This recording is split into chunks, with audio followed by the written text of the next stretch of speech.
Monsieur le Président, cher Pierre Goguet, Mesdames et Messieurs, cette Assemblée générale me donne d'emblée l'occasion de remercier très chaleureusement tous les présidents, présidentes, directeurs et directrices de toutes les CCI présents aujourd'hui et de leur exprimer au nom du gouvernement notre profonde gratitude pour leur engagement. Les CCI, ce sont en effet 16 000 salariés au service de plus de 3 millions d'entreprises. Le maillage économique du pays, c'est vous qui le tissez. Je l'ai très souvent constaté, et encore le 19 février dernier, par exemple à l'occasion d'une rencontre à Bordeaux consacrée à l'insertion professionnelle des jeunes dans le cadre du plan « Un jeune, une solution ». J'avais alors eu l'occasion de saluer votre action au service des entreprises, de l'emploi, de la formation, pour faire face à cette crise très difficile que notre pays traverse. Dès ma prise de fonction, j'avais d'ailleurs souligné le rôle et la mobilisation des chambres aux côtés de l'État et des collectivités locales pour accompagner les entreprises et leurs salariés, y compris au plan humain et psychologique. Et vous le savez, j'en ai tiré toutes les conséquences dans le cadre de la loi de finances pour 2021. Votre action a notamment permis d'optimiser les dispositifs exceptionnels mis en place par l'État. On ne le dit pas assez, mais vous le savez.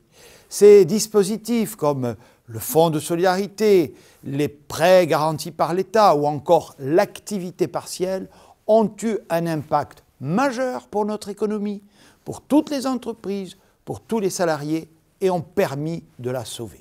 Ces dispositifs, nous allons devoir les prolonger et les adapter car un an après sa première offensive, le virus est toujours présent.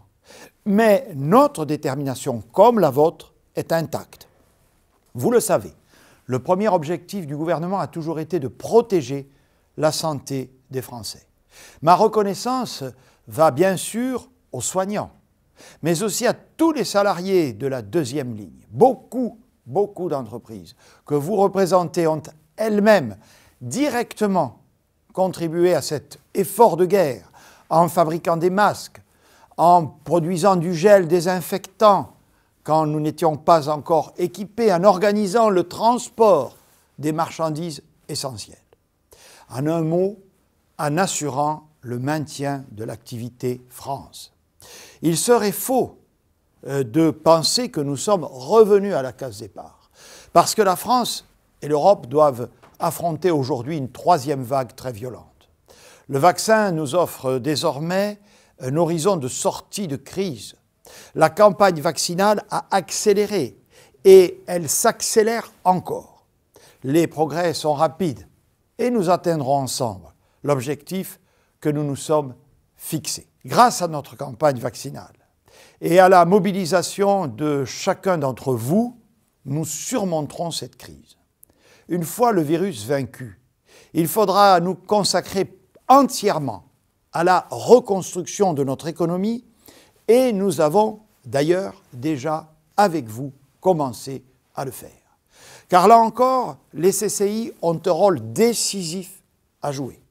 Si le maillage économique et industriel a tenu en partie grâce à vos efforts, il faut à présent le transformer car j'ai une conviction.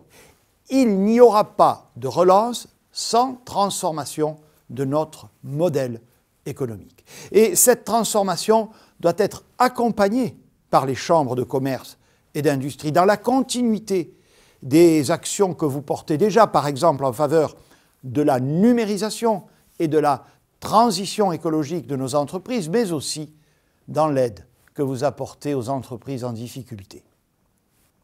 Pour réussir la transformation de notre économie, nous disposons d'un outil d'une ampleur historique. C'est le plan de relance. 100 milliards d'euros, dont 40 pris en charge par l'Union européenne grâce à l'initiative de la France et de l'Allemagne. Cette relance, vous le savez, je l'ai voulu le plus possible territorialisée. Je crois en l'État, mais je ne cesse de le répéter depuis ma déclaration de politique générale, nos politiques doivent d'abord s'incarner dans les territoires. C'est donc par ce partenariat entre l'État et les territoires que nous assurerons la relance de notre économie. Nous n'avons jamais autant dialogué, négocié, contractualisé avec les territoires. Or, ces territoires, vous en êtes aussi les représentants et les acteurs.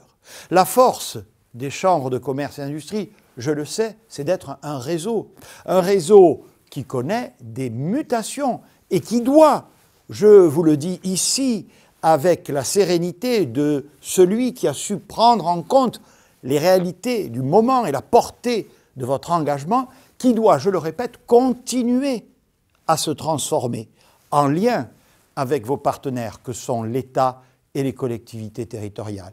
Ce réseau, il faut le faire vivre, le piloter, le coordonner, s'assurer que chacun, dans le respect de la diversité des territoires, y trouve sa place et y apporte le meilleur. Tout cela, cher Pierre Goguet, vous l'avez fait avec une détermination sans faille, accompagné de votre bureau, dans un contexte qui aurait pu voir notre économie s'effondrer. Vous l'avez fait avec conviction, mais aussi avec cœur. Soyez-en publiquement remerciés, comme doivent l'être tous les élus et les agents des chambres qui s'engagent au quotidien au service des entreprises de France.